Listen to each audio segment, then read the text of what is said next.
Kottayam മണിമലയിൽ KSRTC ബസ്സിന് തീപിടിച്ചു. മലപ്പുറത്ത് നിന്നും ഗവിയിലേക്ക് പോയ ഉല്ലാസയാത്ര ബസ്സിനാണ് തീപിടിച്ചത്.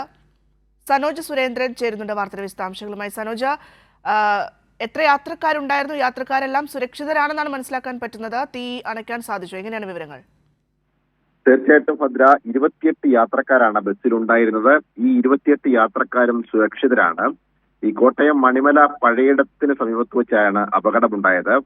മലപ്പുറത്തു നിന്നും ഗവിയിലേക്ക് പോയ ഉല്ലാസയാത്രയ്ക്ക് പോയ ആളുകളാണ് ബസ്സിൽ ഉണ്ടായിരുന്നത്. ഈ ബസ്സിൽ നിന്നും പുക ഉയരുന്നത് വാഹനത്തിലുണ്ടായിരുന്നവർ ശ്രദ്ധയിൽപ്പെടുത്തുകയും തുടർന്ന് വാഹനം നിർത്തി യാത്രക്കാർ പുറത്തിറങ്ങുകയുമായിരുന്നു. പുറത്തിറങ്ങിയതിന് പിന്നാലെയാണ് വാഹനത്തിന് തീ പിടിക്കുന്ന സാഹചര്യമുണ്ടായത്. ഉടൻ തന്നെ നാട്ടുകാർ ഫയർഫോഴ്സിൽ വിവരമറിയിച്ചു. കാഞ്ഞിരപ്പള്ളിയിൽ നിന്നും ഫയർഫോഴ്സ് യൂണിറ്റെത്തി തീ പൂർണ്ണമായും അണയ്ക്കുന്ന സാഹചര്യമാണ് ഉണ്ടായത്. എന്തായാലും ബസ് അഗ്നിക്കിരയായെങ്കിലും യാത്രക്കാർ സുരക്ഷിതമാണ് എന്നുള്ള ആശ്വാസ വാർത്തയാണ് നൽകാനുള്ളത്. ഭദ്ര. ശരി സനോജ്.